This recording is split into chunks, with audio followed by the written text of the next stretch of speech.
Hello, everyone. Oh boy, do I have something special for you today. Now, ordinarily, I don't really feature hi fi audio equipment on my channel all too much, but an object like this deserves a moment in the limelight. I always love a machine that is much, much more than just what appears on the surface, and this is certainly one of those machines. So, this is a Seeburg HSC1 home stereo console dating from 1967. To those familiar with this stuff, that brand name alone is a big clue regarding the marvelous surprise that lurks within this beast. But let me bring everyone up to speed a bit before I pull back the curtain on what's inside of this thing. Now, to the uninformed, this object here appears to be just another one of those console stereos that proliferated the market during the middle of the 20th century. Before the rise of component hi fi heading into the 1970s, most home audio systems would exist in the form of a single unit, such as this one here. These console stereos would be completely self contained, with the amplifier, tuners, speakers, and turntable being all housed within a wooden cabinet. Now, for those consoles that did feature a built in turntable, this would often take the form of a single platter positioned beneath a hideaway panel on the top of the stereo. This console, however, takes that concept and stretches it to the absolute extreme possibilities.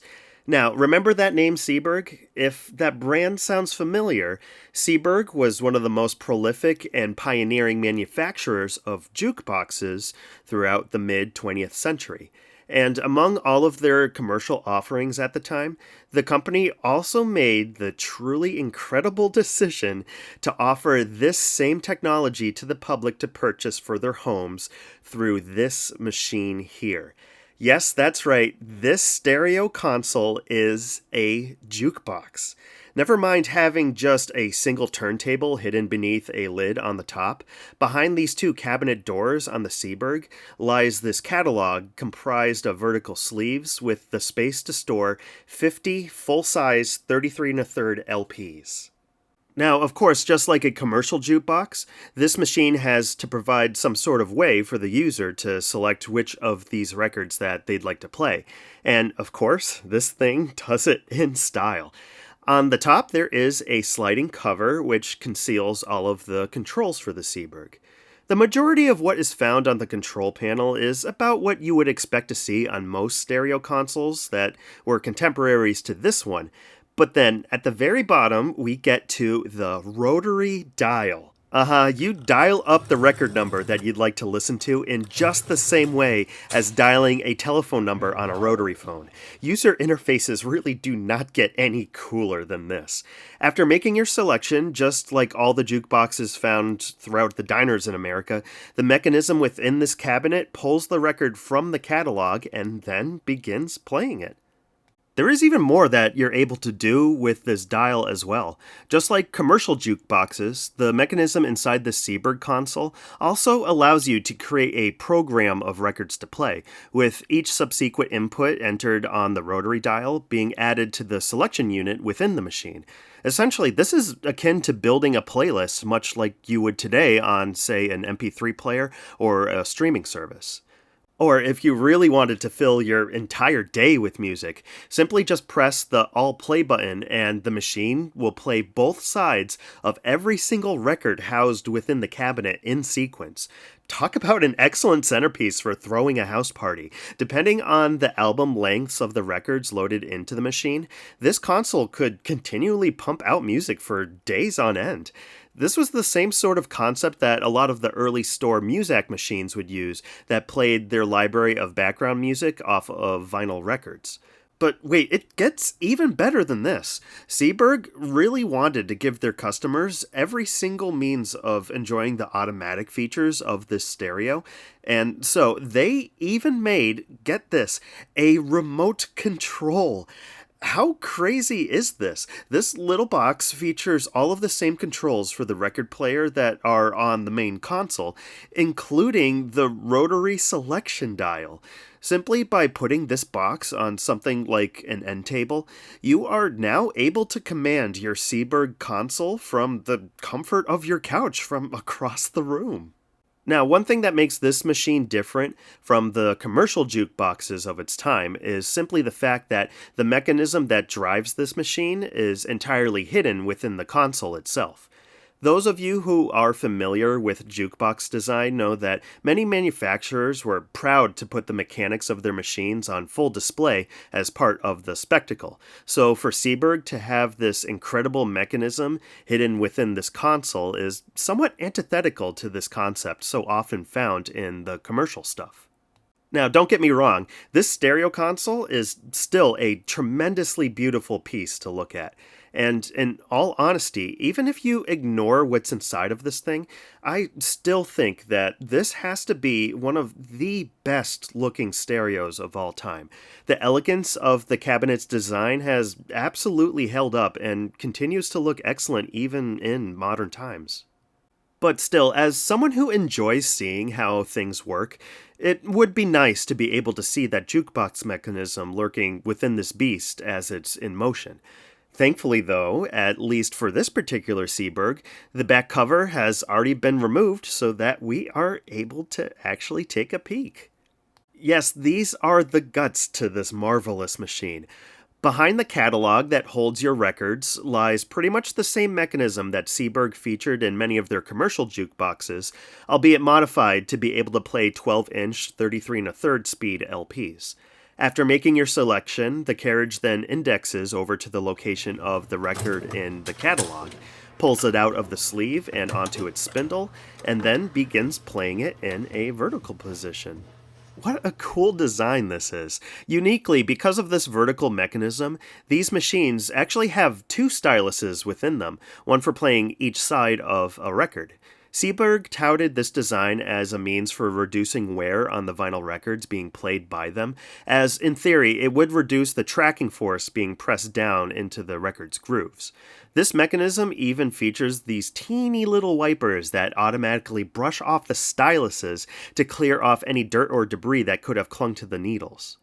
Now, of course, because of the design of this mechanism, there are a few unique downsides that this console has compared to your standard turntable. Obviously, there is the limitation of what you are able to play within this machine, being that only 12-inch 33 1/3 speed records are compatible with this mechanism. Anything smaller or that requires a different play speed, like your 45 RPM singles, are sadly not able to be played by the Seeburg. And being that there is no way for this mechanism to determine where the separation of tracks are on your LPs, it is impossible to only play just a single track from an album. This machine always plays a record face from beginning to end no matter what, except if you issue a reject command during playback, which ceases operation and returns the currently playing record to the catalog. However, these flaws can certainly be overlooked simply for just how stunning this machine is as a whole. My goodness, this is just so impressive to watch. The ingenuity and design of this stereo console is truly just incredible. Now, the one bit that I would certainly love to include in this video for you is a sample of how it actually sounds, but very unfortunately, I must report that I sadly do not have anything on vinyl that is in the public domain that I am able to play on this machine. I really don't want to risk angering the copyright strike gods with this video, but I assure you that this thing really does sound just as good as it looks. I'm sure that dedicated hi-fi equipment has a leg up on fidelity compared to this jukebox mechanism, but I must say, the music from this Seeburg has a real body to it, and it absolutely fills the room. The other bit that I wish I could also show you regarding this machine is how that rotary dial and the selector actually works and controls the player mechanism. Ordinarily, I'm not too hesitant to disassemble something to show you how it works. However, in this case, this Seeburg here is an exception to this for two reasons. Firstly, this particular Seeburg console is working perfectly as it sits now, and given that I do not know how to work on these things at all, this is absolutely one of those let sleeping dogs lie situations. When something is as rare and unique as this, it's always good to know what your limits are so that you don't accidentally break something that was never broken in the first place. But even more important is the second point, which is I do not actually own this thing. This wonderful machine is the property of my good friends Jimmy and Leanne, and they were kind enough to invite me into their home and be able to document their Seaberg. To the both of you, thank you so much for your wonderful hospitality and allowing me to share this lovely machine with my audience. You have my complete appreciation, guys. Thank you again. But so that about wraps things up here. I hope you really enjoyed this look at such an incredible machine with me. Audio equipment isn't really my forte compared to my obsession with tube televisions, but given the pure insanity that is this Seeburg stereo console, why would I not want to talk about it on my channel here? Maybe someday I'll also talk about the musical equipment that I do have at my home. I have a somewhat decent selection of hi-fi components that I've assembled over the years. It's nothing too crazy, but it's something that you might find interesting as well. Again though, I am by no means an audiophile, and I am well aware just how big of a rabbit hole that whole culture is, so we'll see when we get there.